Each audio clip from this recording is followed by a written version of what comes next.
What if World War I wasn't actually caused by nationalism, alliances, or a single assassination, but by something far less dramatic and far more dangerous?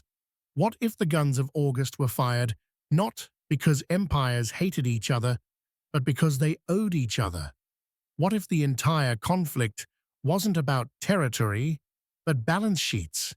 And what if the assassination of Archduke Franz Ferdinand didn't start the war, but simply provided an excuse to ignite a financial crisis that had been simmering beneath the surface for decades?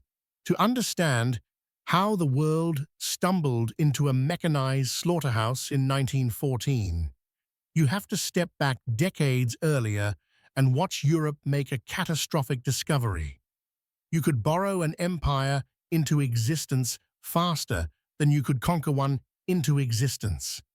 And once bankers realized this, warfare didn't just become political, it became profitable. In the mid-19th century, Britain, France, Germany, Russia, Austria-Hungary, every ambitious nation adopted the same strategy: fund imperial expansion through massive international loans. They didn't wait for tax revenue. They didn't wait for colonial profits.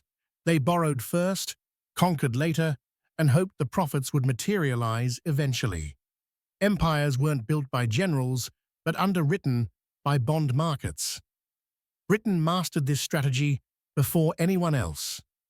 With the help of global finance houses like Barings, Rothschild, and Schroders, the British state borrowed staggering sums to build the world's largest navy, maintain distant military outposts, and construct rail networks from Cairo to Calcutta. These projects required money on scales no government had ever imagined, and no population would ever have voted for. Public consent was irrelevant because bankers funded everything. And as long as the empire expanded and new revenue sources kept flowing in, the system looked brilliant. Debt financed conquest. Conquest financed debt. The engine spun endlessly until mathematically it couldn't. By 1914, Britain's national debt had swollen to levels that made even wealthy aristocrats nervous. Older generations remembered the financial crash that followed the Napoleonic Wars. Younger politicians worried that Britain had built an empire so large, so expensive, that it would eventually collapse under its own financial weight. But Britain wasn't alone in this. France borrowed heavily to expand in North Africa. Russia borrowed to industrialize. And Germany, late to the imperial party, panicked and borrowed even more. Here's where the psychology becomes fascinating. Imperial expansion wasn't just about glory. It became a competitive debt race. Each empire measured its greatness not by what it owned, but by how much it could finance. Each debt issuance became a geopolitical statement. We can afford to rule the world.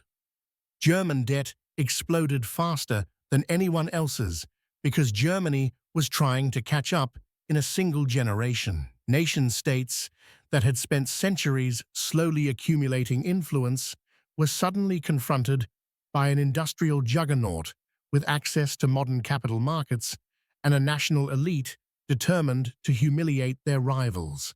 German banks pumped money into naval construction, arms manufacturing, and colonial ventures with reckless confidence. They assumed resources extracted from Africa and Asia would cover the debt eventually, and if not, military dominance would ensure their creditors got paid anyway. This wasn't conquest. It was leveraged expansion. But debt is a subtle enemy. It doesn't defeat you with armies. It defeats you with arithmetic. Every bond issuance carried interest obligations. Every interest obligation required revenue streams. Every new imperial project was expected to finance the last one. When the revenue lagged, governments didn't cut spending, they borrowed more. When borrowing became difficult, they borrowed from foreign banks. Imperial pride masked financial fragility. The Ottoman Empire was the clearest warning. By 1875, mounting debt had consumed more than half its annual revenue. The government defaulted. European creditors didn't shrug. They seized control. They created a bureaucratic institution called the Ottoman Public Debt Administration. Its job wasn't to advise the government. It was to rule it. European creditors took control of taxation, customs, and revenue collection. A sovereign empire became a client state to private bankers. European elites didn't view this as a tragedy. They viewed it as a model. This was the birth of modern financial imperialism, and everyone knew it could happen to them. The British elite whispered that France was drowning in bad loans. The French political class feared Russia's modernization programs would bankrupt the Tsar. German aristocrats privately admitted that imperial expansion wasn't sustainable without a dramatic increase in foreign revenue. Bankers looked at the numbers and foresaw disaster. By the early 20th century, every major European power shared the same terrifying reality. Their empires were too expensive to maintain without constant expansion. Expansion required debt. Debt required expansion. A perpetual motion machine until anything disrupted it. And then something did. Economic pressure transformed into geopolitical paranoia. Every government became convinced that if they didn't expand, if they didn't acquire markets, resources, and territories, they would default. And default didn't just mean economic crisis. It meant political collapse, revolution, or foreign takeover. War wasn't a policy failure. It was a financial necessity. That's why the assassination of an Austrian archduke mattered. Not because of who died, but because it provided the first major power an excuse to break the system before it collapsed on its own. Austria-Hungary needed a reason to assert dominance in the Balkans. Germany needed new revenue sources. France feared industrial decline. Russia feared Western banks pulling credit lines. Britain feared losing naval supremacy to a country financing warships with loans instead of taxes. No one could stop borrowing. No one could admit insolvency. And no one could afford peace. So Europe's leaders gambled that war could solve a financial crisis the public didn't even know existed. They believed war would create access to new resources, new reparations, new territories, and perhaps buy enough time to refinance old debts under the pretext of national emergency. War wasn't madness. War was math, and behind the math were bankers. Not generals, not monarchs, not nationalists. International financiers who recognized two brutal truths. Governments cannot default if they are at war. War creates borrowing opportunities that peace cannot justify. When you understand this, 1914 stops looking like a tragic accident. It looks like an economic coup. Because the institutions that profited most from escalating imperial debt were the same institutions that profited from its catastrophic resolution. War was simply the mechanism for converting future risk into immediate profit.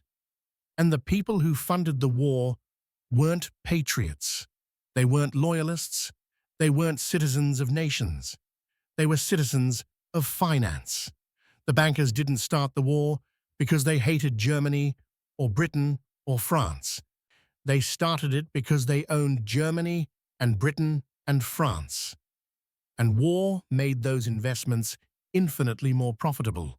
And the terrifying part is this: they weren't wrong. By 1914, the great powers weren't just competing for territory, they were competing for credit. Banks, not armies, became the gatekeepers of geopolitical ambition. The question wasn't who has the biggest military, it was who can borrow the most money to build one. And while governments rattled sabers, bankers made quiet calculations. They didn't care who ruled Africa, who dominated the seas, or whose flag flew over Shanghai. They cared who could repay loans with interest. And if interest required empire, war was simply an investment strategy. To understand why World War I exploded with such ferocity, you have to look at how global finance worked in the early 20th century. Sovereign debt wasn't a domestic matter, it was an international marketplace.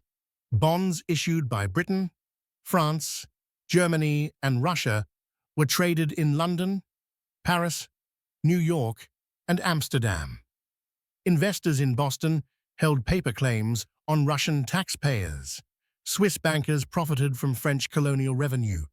English aristocrats' estates were funded by interest on German state loans. Empires weren't sovereign nations competing on the battlefield. They were interconnected balance sheets competing in financial markets. This created a strange paradox. Every empire feared war, but every empire needed war, because peace made debt unbearable. When you're not fighting battles, you're fighting budgets. And budgets don't inspire patriotism. They inspire riots. Armies are expensive. Naval fleets are expensive. Railroad infrastructure, colonial administration, and industrial modernization are expensive. And when the public isn't terrified of foreign invasion, they're curious why half their income goes toward taxes. War makes deficits patriotic. Peace makes deficits criminal. It's no coincidence that the years before World War I were filled with labor strikes, socialist uprisings, and political instability. Ordinary citizens weren't aware of the global credit system strangling their governments, but they could feel its effects: rising prices, stagnant wages, heavy taxes.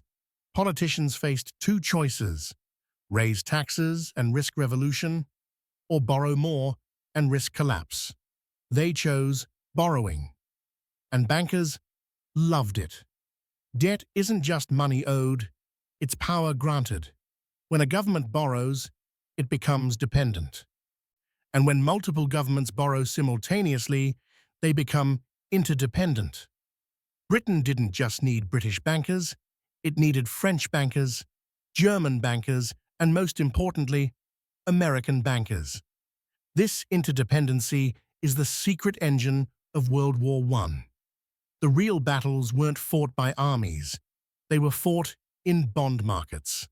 The most dramatic example of this financial diplomacy was the Entente Cordiale, the alliance between Britain and France. On paper, it looked like a political agreement to settle colonial disputes. In reality, it was a massive debt-sharing agreement. France needed capital to modernize. Britain needed allies to counter German naval power. Both needed access to credit. The alliance didn't bring their militaries together. It brought their balance sheets together. But nothing reveals the financial desperation of Europe like the relationship between Britain and Russia. Russia was perpetually on the edge of bankruptcy. It needed loans to build railroads, factories, and armies. And Britain, despite centuries of rivalry, provided them, because a bankrupt Russia wasn't a buffer state. It was an asset up for grabs. Loan agreements became foreign policy. If you want to understand why alliances solidified so quickly before 1914, don't look at diplomatic telegrams. Look at loan ledgers. Countries weren't offering military guarantees. They were offering collateral protection. This is why the assassination of Archduke Franz Ferdinand mattered financially. The death didn't trigger war because of political outrage. It triggered war because it triggered credit risk. Investors didn't ask, who killed the Archduke? They asked, which government will default if this escalates? War didn't break out because of alliances. War broke out because of liquidity crises. Germany illustrates the logic perfectly. By 1914, German military spending had reached unsustainable levels. Berlin believed it could outbuild the British Navy, a catastrophically expensive decision. Warships weren't cheap toys, they were floating mortgage payments. Steel mills, shipyards, coal mines, every component of naval power was funded through loans. German banks didn't worry about whether the ships could defeat the Royal Navy. They worried about whether the empire could maintain interest payments without expanding. Germany's political elite understood this. They saw war not as a gamble, but as a bailout. Victory would provide reparations, resources, and market dominance. War wasn't a failure of diplomacy, it was a fiscal solution. France faced similar pressure.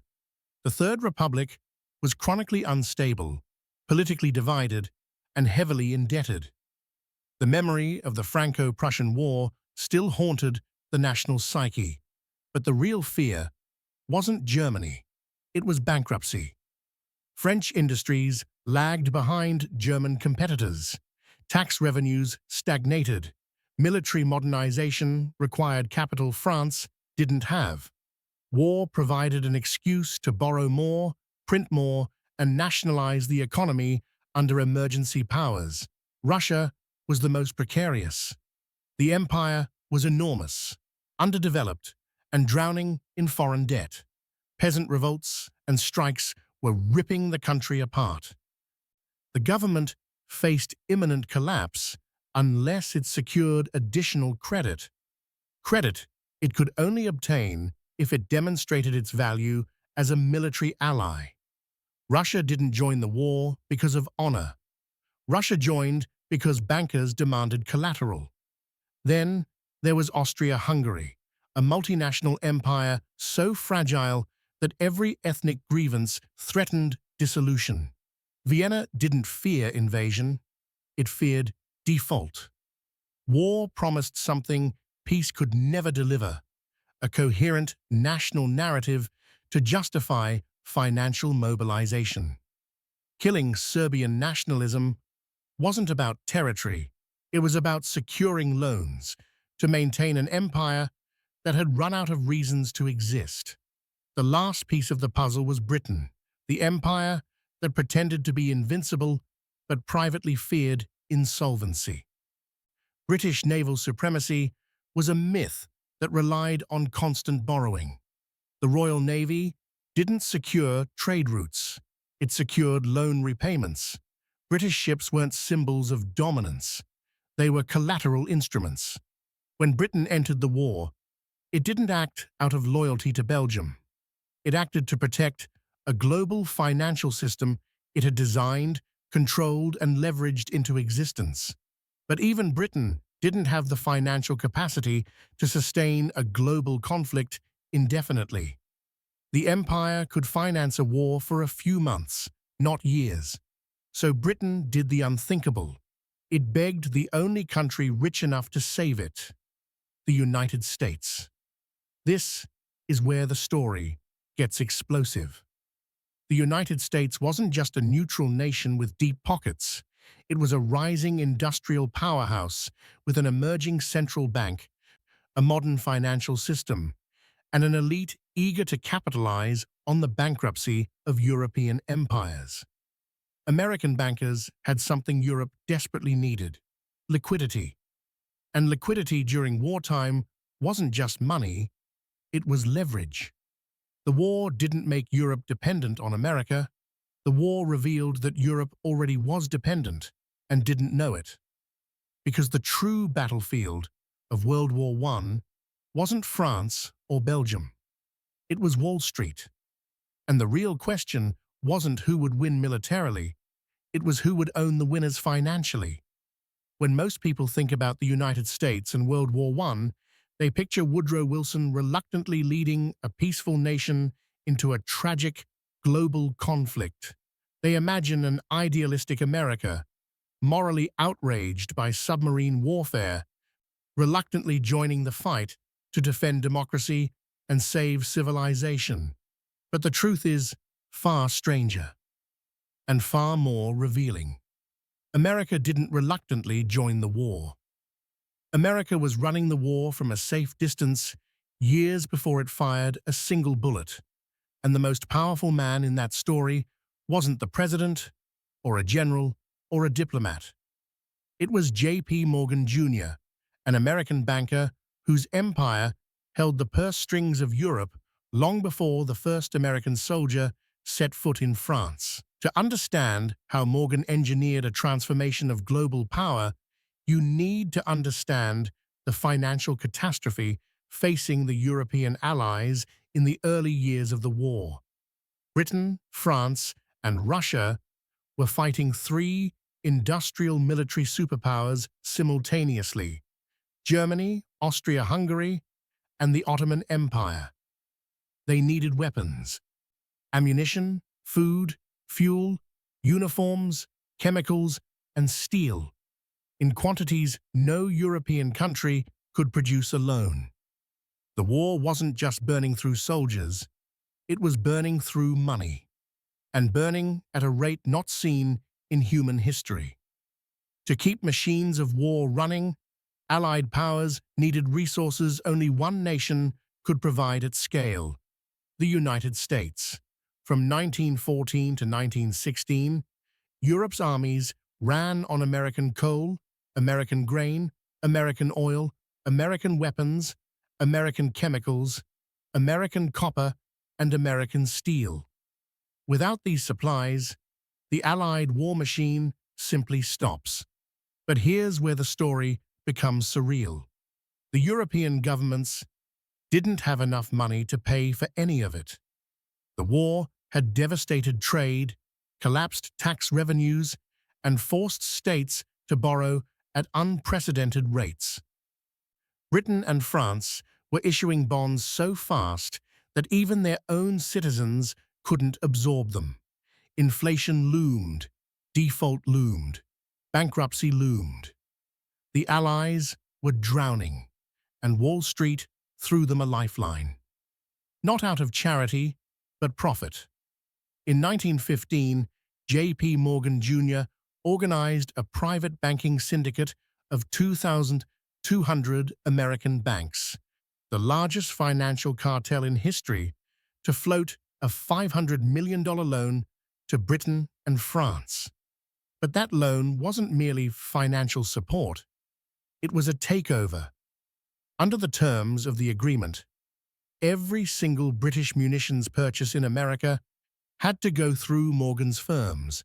That meant every artillery shell Britain fired, every rifle it imported, every uniform it purchased, every chemical shipped across the Atlantic was controlled, priced, and brokered by J.P. Morgan. Britain wasn't just borrowing money, it was outsourcing its military procurement to an American banker. And Morgan wasn't working alone. He built a war bureaucracy in Manhattan that handled contracts, shipping quality inspections, payments, currency, exchange. So Morgan effectively became the Minister of War Production for the British Empire, and he wasn't even British. Let that sink in. While British soldiers died in the trenches, the person deciding which guns they used and which factories built them was a banker sitting behind a mahogany desk in New York. This wasn't neutrality. This wasn't isolationism. This was Wall Street colonizing a war. But the most shocking part is hidden in the math.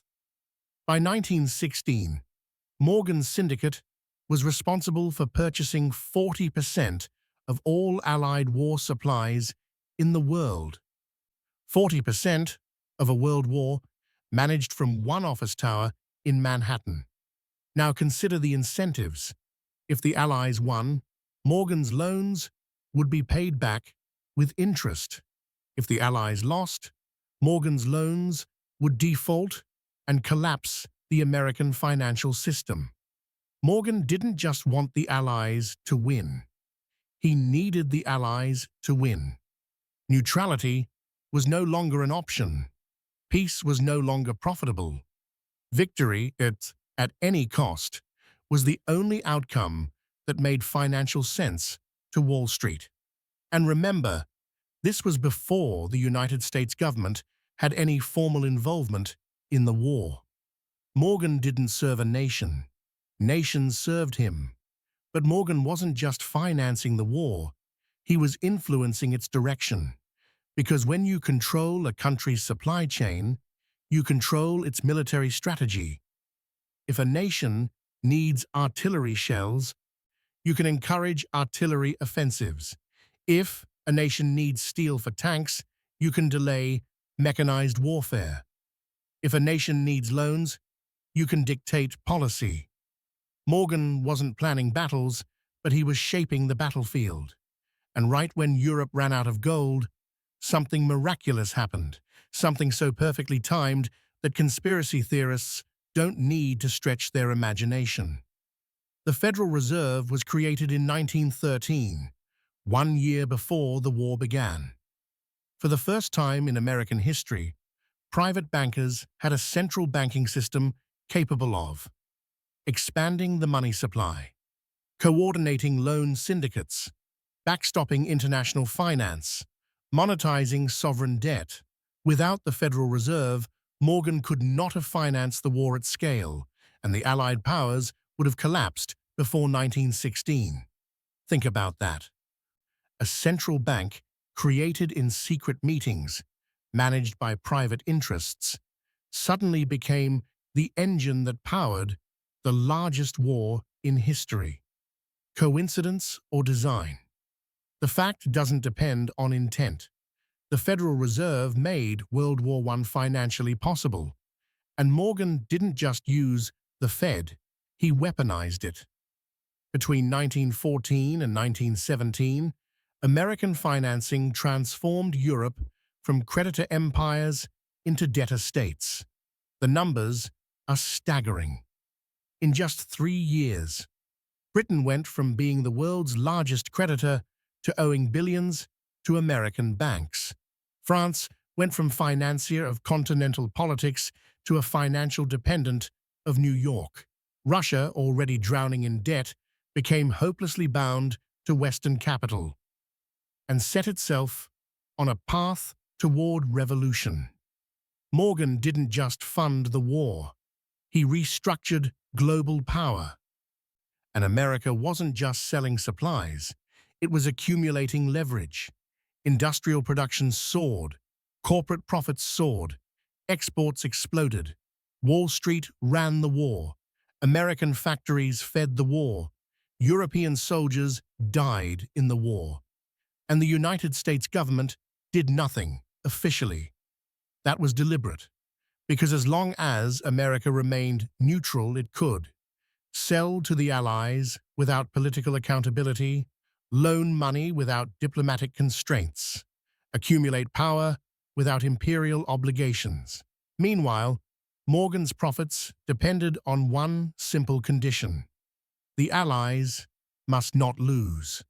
So when the British Royal Navy failed to cut off German U-boats, when Russia began collapsing under internal revolt, when France approached financial collapse, Morgan couldn't leave the war to chance. The loans had grown too large. The exposure was too great.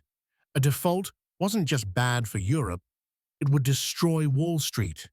America didn't enter World War I because of a moral outrage. America entered because Wall Street was over-leveraged. J.P. Morgan didn't want war. He wanted repayment. And repayment required victory. When the United States officially entered World War I in 1917, the narrative presented to the American public was simple and emotionally powerful. Germany was violating international law. Democracy was in danger. Innocent civilians were dying. The world needed America to stand with its allies. But the truth beneath this narrative was far colder, far more calculated, and far more revealing. America did not enter the war because of German aggression. It entered because banks like J.P. Morgan's had already staked billions of dollars on an Allied victory. If Britain and France lost, Morgan's syndicate, and by extension the American financial system, faced catastrophic losses. This is not speculation. It's accounting.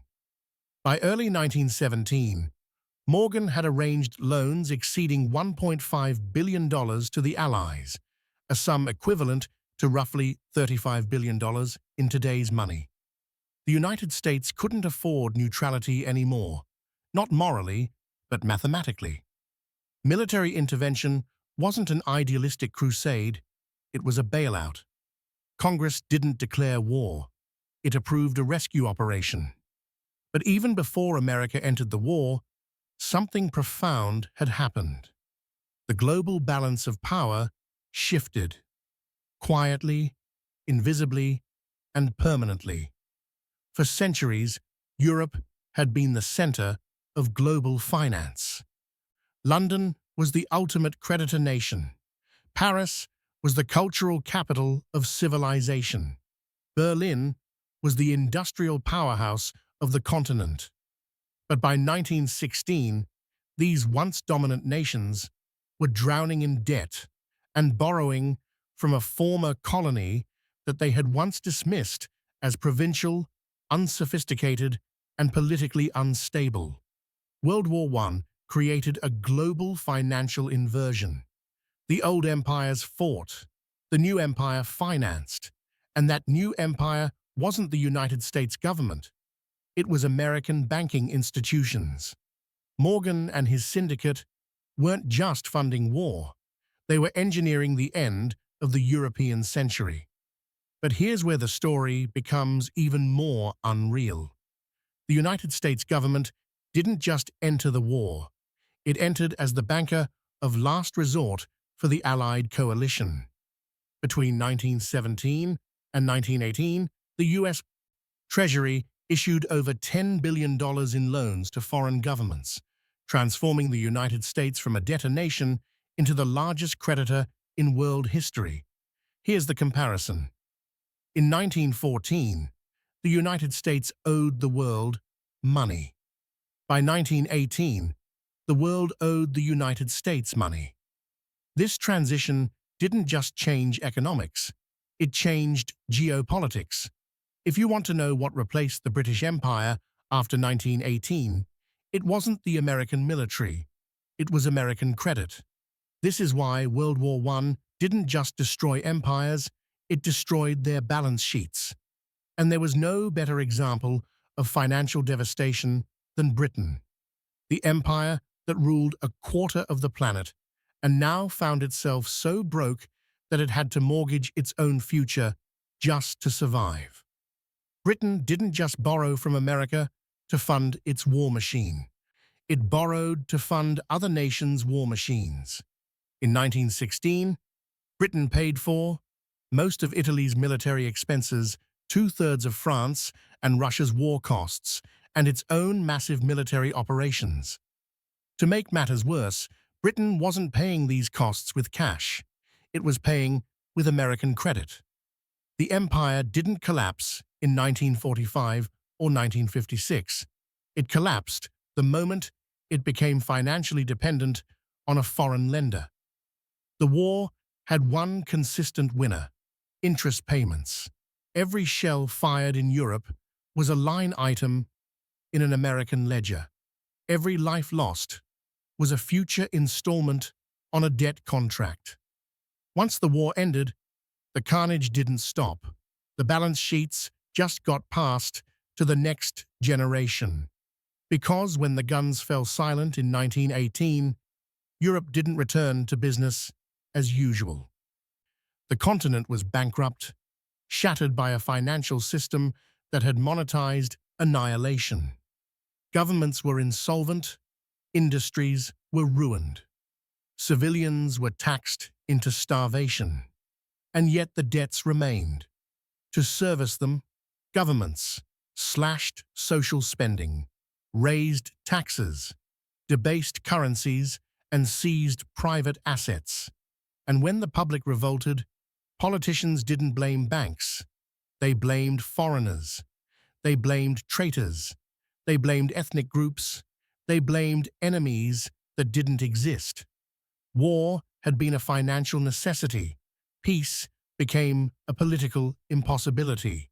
This financial trauma shaped the world that came after: the rise of fascism in Italy and Germany, the collapse of monarchies across Europe, the Bolshevik Revolution in Russia, the Great Depression, and eventually World War II, because debt doesn't just create economic instability, it creates ideological extremism. When entire nations are saddled with obligations they can never repay, they turn toward leaders who promise salvation, not through negotiation, but through force. Debt didn't just create war. War created more debt. And the cycle fed itself until the 20th century drowned in blood. But the most astonishing part of this story isn't the destruction, it's the transformation. While Europe drowned in obligations, America became the financial center of the world, and Wall Street became the new London. Bankers didn't just fund a war, they funded a global power transfer. They didn't just profit from destruction, they built an empire out of reconstruction. And they didn't just watch European nations collapse. They managed their bankruptcy with interest. World War I didn't end with a peace treaty. It ended with a balance sheet. Not who won the war, but who owned the debt. And when you follow the money, one truth becomes obvious. The bankers didn't gamble on war. War was the business model. And the millions who died weren't fighting for land, kings, or flags. They died to service a loan. If you're finding this perspective eye-opening, make sure to subscribe so you don't miss the next video where we break down how the peace treaties turned into 100-year debt traps and how the same mechanisms shape modern conflicts today. When World War I ended in November 1918, the world celebrated the armistice as the moment humanity stepped back from the brink. Governments promised that the war had been a sacrifice for democracy, for civilization, for peace. But behind the speeches, the parades, and the treaties, the cold machinery of finance remained in motion. The war may have stopped, but the debt did not. And the men who had financed the most destructive conflict in human history had no intention of forgiving the bill. The Treaty of Versailles is remembered as punitive, humiliating, vindictive. But what's forgotten is that Versailles wasn't designed by generals or statesmen. It was shaped by creditors. Because Europe didn't simply need peace, it needed liquidity. And there is nothing more profitable than lending money to nations too devastated to negotiate. Germany was the primary target, not because it was uniquely evil, but because it was uniquely bankrupt. A defeated nation with industrial capacity, but no cash, is the perfect debtor. So the Allies demanded 132 billion gold marks in reparations. That number wasn't calculated based on actual damages. It was calculated based on how much Britain and France owed American banks. Here's the chain reaction. Britain and France owed billions to the United States. Germany owed billions to Britain and France. America refused to forgive debts, so Britain and France refused to lower reparations. Reparations weren't punishment. They were collateral. Versailles didn't end the war. It refinanced it. But here's the twist that makes the whole system look insane. Germany didn't have the money to pay reparations, and everyone knew it. So American bankers stepped in. Again. Banks like Morgan, Kuhn Loeb, National City, Dillon Reed, and Goldman Sachs provided loans to Germany. So Germany could pay reparations to Britain and France, who would then use that money to pay their war debts to the United States. Read that again, slowly. America loaned Germany money. Germany paid Britain and France. Britain and France paid America banks, collected interest from both ends. This wasn't economics. It was alchemy. Debt became wealth. Loss became profit. War became business. And because the system depended on keeping the cycle running, it created a bizarre incentive structure. Peace had to be economically painful, so nations would be forced to borrow. The result was devastating. Germany was bled dry. France was unstable. Britain was exhausted. Russia was gone. Austria-Hungary was dismembered. Every great European empire that had existed in 1914 was either destroyed, diminished, or indebted beyond imagination. The one nation that emerged stronger wasn't a victor on the battlefield, it was a victor in the ledger book, the United States. But the system that bankers built had a fatal flaw. When you base international stability on perpetual borrowing, you build peace on quicksand. If a debtor defaults, the creditor collapses. If the creditor collapses, the system implodes. Between 1921 and 1929, the entire global economy was held together by nothing more than confidence. Confidence that the debts would be paid, that currencies would hold value, that banks could honor deposits, that nations would maintain solvency. And then 1929 happened. The Wall Street crash didn't begin as a national crisis. It began as a global margin call. European banks were leveraged to American banks. American banks were leveraged to European governments. European governments were leveraged to German reparations. German reparations were leveraged to American loans.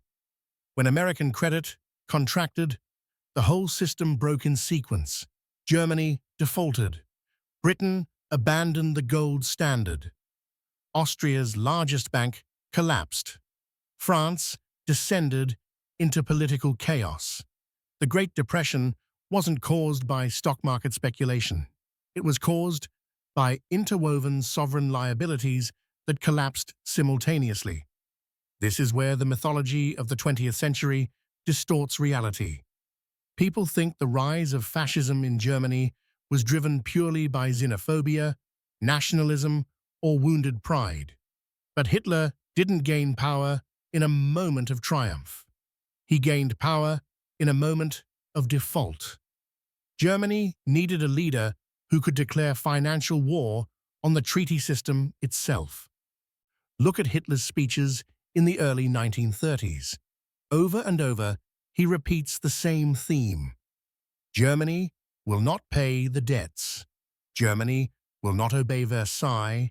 Germany will not serve foreign creditors. He didn't run on conquest. He ran on bankruptcy. He didn't promise to rebuild the empire.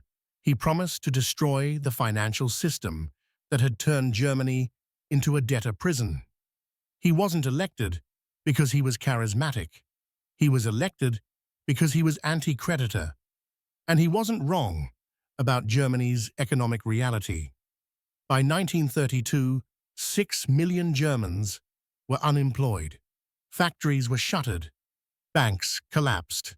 Children starved. The Weimar government didn't lose legitimacy because of politics. It lost legitimacy because it couldn't service debt without destroying citizens. When the government's purpose is to protect bondholders instead of taxpayers, democracy dies. This is the recurring pattern of modern history. Debt crisis triggers political crisis. Political crisis triggers extremism. Extremism triggers war. War triggers new debt. The cycle is not a glitch. It is the system. And the bankers who engineered World War I didn't simply reshape the map of Europe. They reshaped the future of global power. Because after 1918, sovereignty didn't belong to empires. It belonged to creditors. Nations could fly their own flags, write their own constitutions, and elect their own leaders, but their budgets, currencies, and policies were dictated by whoever held the bonds. Colonialism didn't disappear. It changed form. Empires stopped occupying land. They started occupying balance sheets. Britain conquered territory. America conquered debt. And by 1939, when Europe plunged into another catastrophic war, the same financial architecture was in place, just bigger, deeper, and more global. The bankers didn't win World War I because they defeated Germany. They won because they created a world in which nations could never escape the obligations created by the war, not through peace, not through negotiation, not even through surrender, only through default or destruction, which is why the bloodiest century in human history didn't begin with nationalism or ideology. It began with leverage. A world run not by empires or generals or even politicians, but by financial institutions whose power was immune to elections, revolutions, and treaties. A world where the most valuable resource wasn't land, gold, or oil, it was debt. If you're interested in how this system evolved into the IMF, the World Bank, and the modern financial order, make sure you're subscribed, because the next videos will break down exactly how World War II, Bretton Woods, and the dollar empire cemented a system where every nation is sovereign on paper, but indentured in practice.